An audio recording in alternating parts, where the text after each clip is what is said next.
Hey, it's Sabine.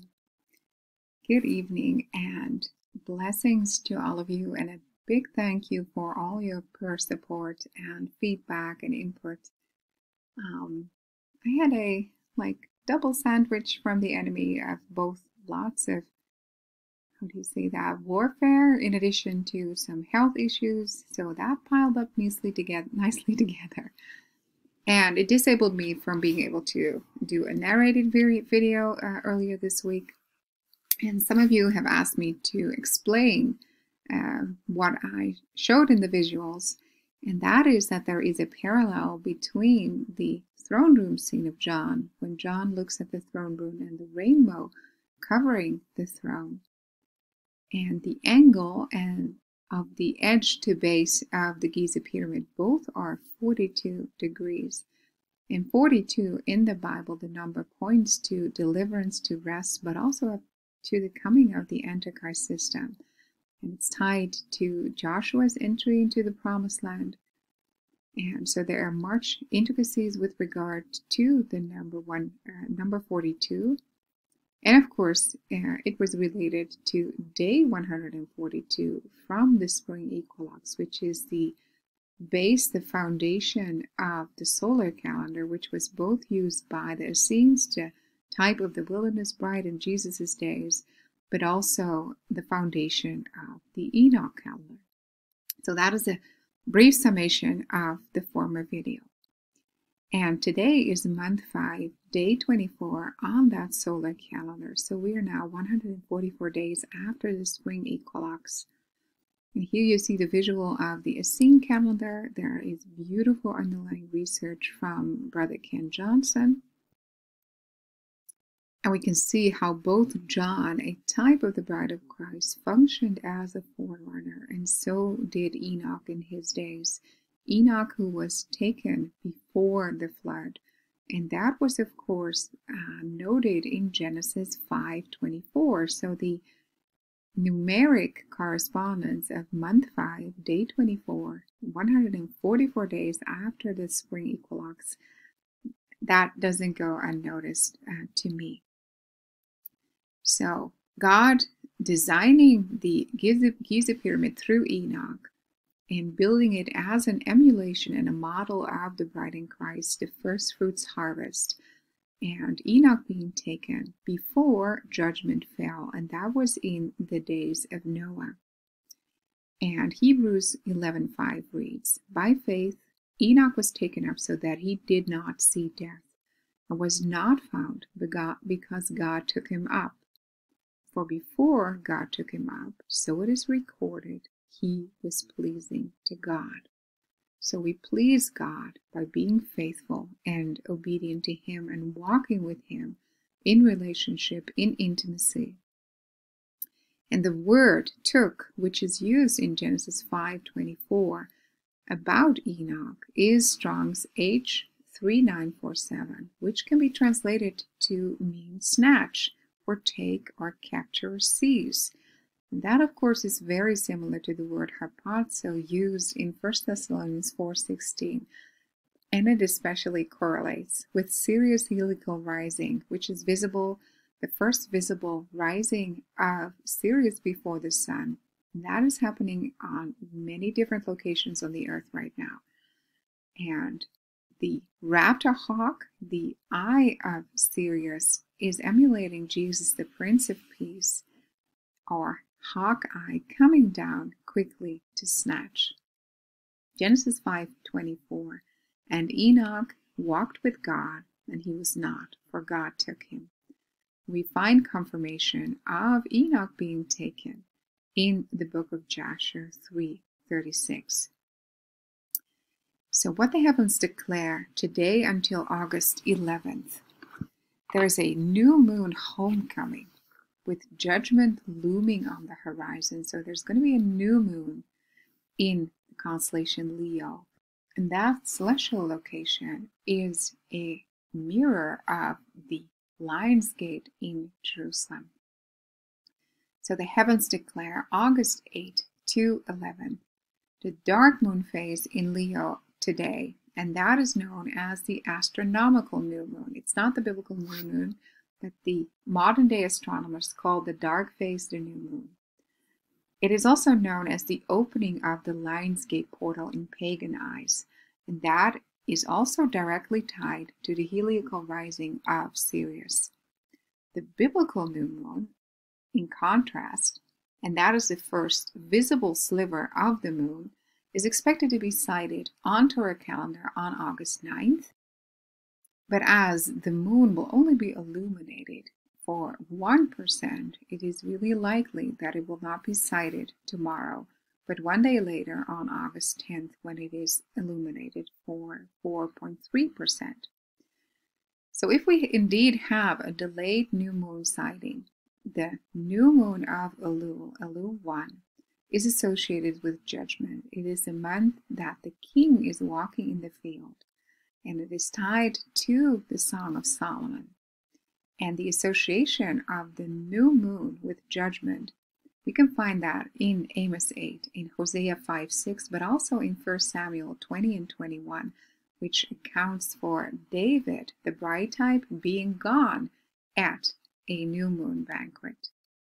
So, because of the possibility of the new moon sighting being delayed, the Jewish banquets were celebrated for 2 days, and we can read that and understand that from the account in 1 Samuel 20:21, and I've explained this in detail in the article below.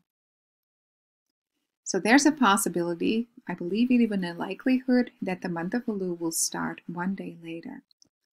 And in case of a delayed sighting, that would fall right in line with the account of David being missing from the enemy's table at the new moon banquet. And note that the javelin throwing incident of Saul against his own son Jonathan, a type of judgment and attack of the enemy's own by the prevailing rulers, takes place on that second day. So the first lunar sliver, both in Giza and Jerusalem, we can see that it's either 1.1% or 1% on the first expected day, that is August 9th, and that is really difficult to be sighted, and the next day it is a little bit bigger, and I believe it is likely it is sighted then. So, what the heavens declare August 8 to 11. Of course, we still have in various areas, and depending on eyesight, the first visible rising of the Hawkeye Sirius, the star, the brightest star in the firmament, also known as the dog star. And that can be seen from about 4 o'clock at night or in the early morning onward. And August 10th, the sun, which is the type of the bridegroom, will exit the Cancer cattle fold and cross over the astronomical border into the Leo or Lions constellation.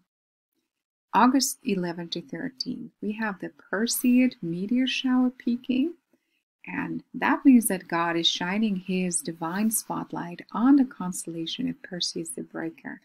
And we know that is emulating Jesus both as a breaker and a waymaker, coming to set free the Princess Andromeda still chained, and to make a way for her to ascend into the heavenly throne room. And then on August 11th, Venus, which is a type of the beloved, the bride type David, his name means beloved also, a co-regent with Christ, and the planet Venus was the planet that was crowned during the September 20th Christ angle alignment. We're going to take a look at the visuals a little bit later. And that happened in the conjunction with Regulus, the scepter star of Leo. So Venus will complete her circuit through the constellations and arrive at the Alpha and Omega point, and that is the border between the constellation Leo and Virgo.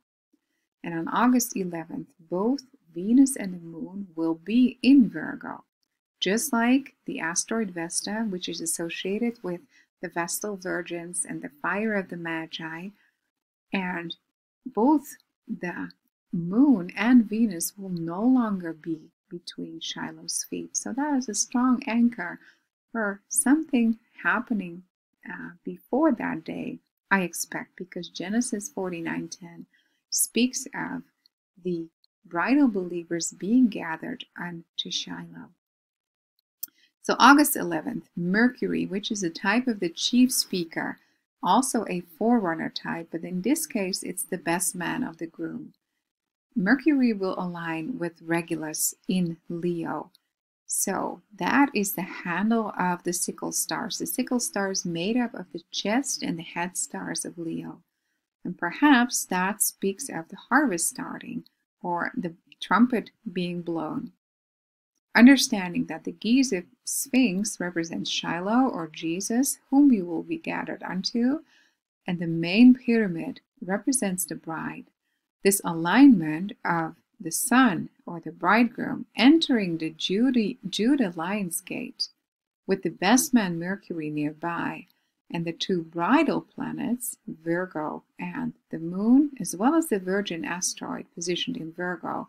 I believe this is really interesting. So we have the two male representatives, the sun and Mercury in Leo, and we have both the moon, Venus and Vesta positioned in the constellation Virgo.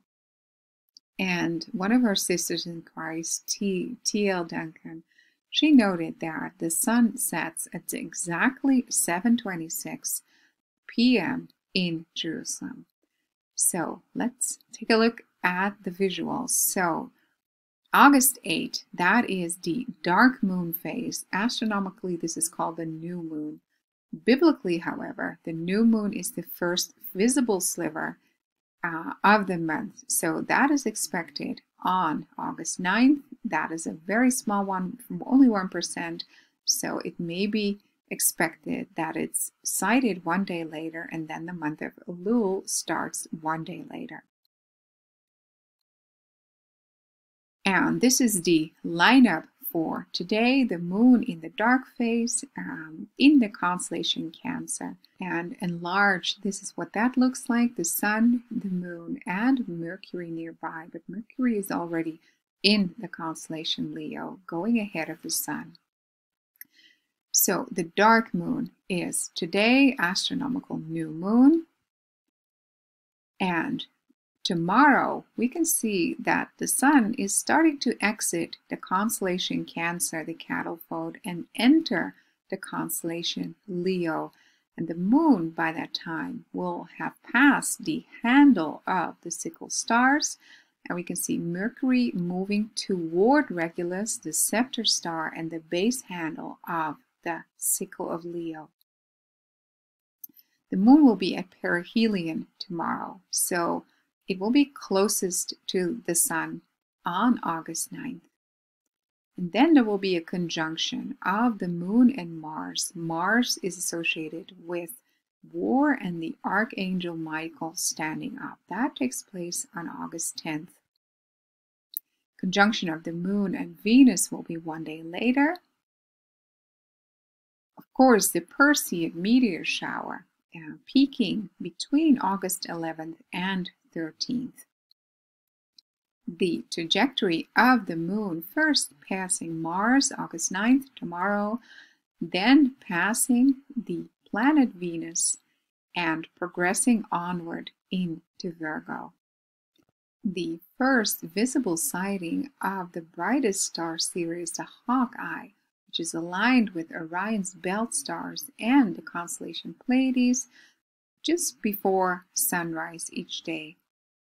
The Perseid meteor shower, the lineup on August 10th with the sun slowly entering in to the constellation Leo.